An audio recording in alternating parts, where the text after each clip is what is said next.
안녕하세요. 2024년에 처음으로 이렇게 인사를 드리게 됐습니다. 2024년에는 모든 분들 새해 복 많이 받으시고 하시고자 하는 일들 다 잘 성취되시기를 기대하겠습니다. 오늘은 그동안 우리 위드유 TV 많은 관심들을 보여주셨는데요. 그 중에서 많은 분들에게 도움이 될 만한 댓글들을 한번 추려서 알려드리는 그런 시간을 갖도록 하겠습니다.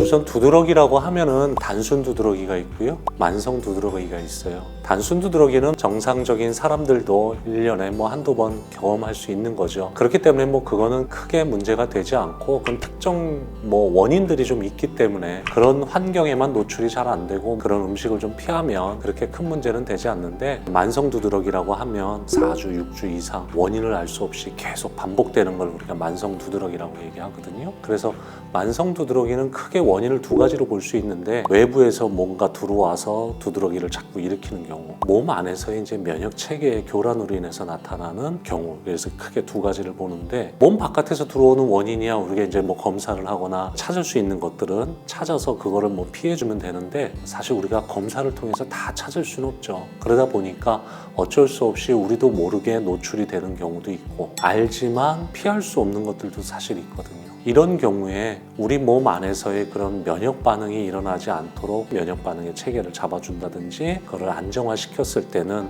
우리 몸에서는 그런 거에 대한 반응을 하지 않게 만들 수 있죠. 그런 방법 중에 가장 효과적인 게 이제 한의학적인 치료예요. 한의학적인 치료를 통해서 우리 몸 안에서의 그런 면역 체계, 체질적인 요인, 그런 문제들을 하나하나 개선해주는 그런 치료를 통해서 이렇게 쉽게 두드러기 반응이나 알러지 반응이 일어나는 거를 완화시켜 줄 수 있죠. 만성 두드러기의 완치라고 얘기하는 거는 그런 최소한의 관리는 해주는 선에서 약을 쓰지 않고도 일상생활을 하는데 문제없이 만드는, 그게 아마 만성 두드러기의 완치라고 얘기할 수 있지 않을까 싶습니다.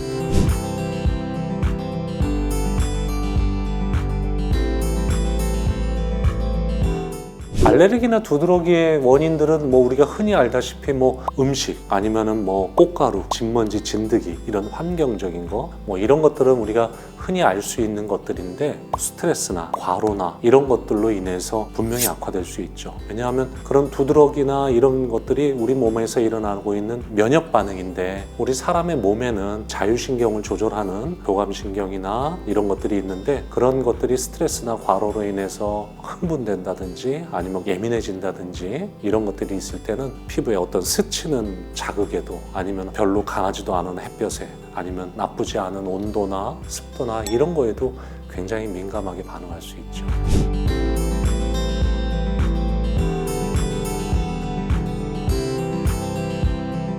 두드러기나 알레르기를 가지고 있는 사람들 중에 대부분의 분들이 더운 데 가거나 운동을 통해서 심부 온도가 올라간다든지 이랬을 때, 아니면 강한 뜨거운 햇볕에 노출이 된다든지 했을 때 증상이 심해지는 경험은 누구나 다 해봤을 거예요. 그렇기 때문에 그런 환경에서도 내가 증상이 나타나지 않기를 바라는 건 조금 무리인 것 같아요. 그렇기 때문에 10초 만에 그렇게 덥고 땀이 날 정도의 고온이라면 사실 그런 환경을 피해주는 게 가장 우선적이지 않을까 싶어요.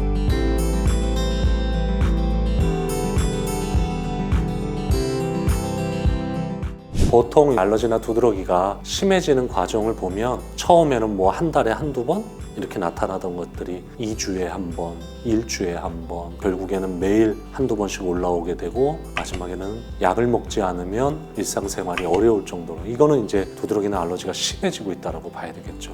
그렇기 때문에 약을 먹어서 증상을 일시적으로라도 일단 잡아주는 거는 굉장히 중요한 치료인데, 그렇게 만성이 돼버렸다라면은 어떤 외부에서 검사를 통해서 찾는 거는 사실 한계가 있어요.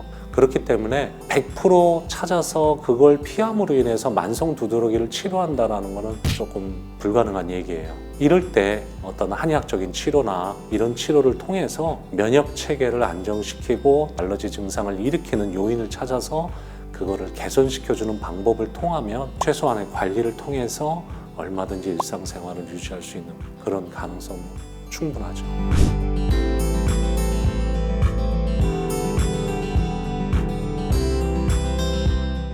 열흘밖에 안 됐다라면 아직은 뭐 만성이다라고 얘기할 수는 없고요. 그 정도면은 보통 단순 두드러기일 가능성도 있기 때문에 일단은 증상이 올라왔을 때 그거를 가만히 놔두지 말고, 왜냐하면 만성 두드러기로 되는 경과는 결국에는 이런 단순 두드러기들이 원인을 우리가 알지 못해서 반복되고 또 증상의 시간이 길어지고 정도가 심해지고 하면서 만성 두드러기를 진행을 하는 거기 때문에 처음에 열흘밖에 안 됐다라면 일단 약을 써서라도 증상을 깨끗하게 잡아주면서 조금 지켜보는 게 필요할 것 같아요.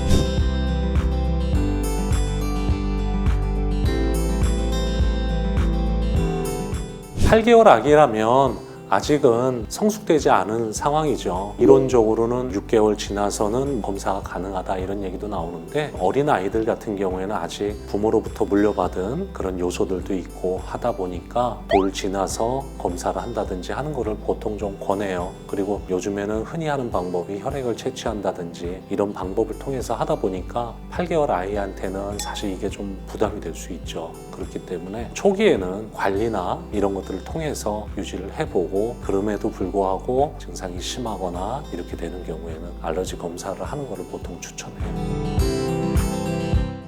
그동안 우리 위드유 TV에 달아주신 그런 댓글들 중에서 아토피나 알러지를 가지고 있는 분들에게 도움이 될 만한 질문들을 추려서 거기에 답변을 드렸는데요. 앞으로도 위드유 TV에 댓글을 달아주시거나 질문을 주시면 도움이 될 수 있는 답변을 달도록 노력하겠습니다.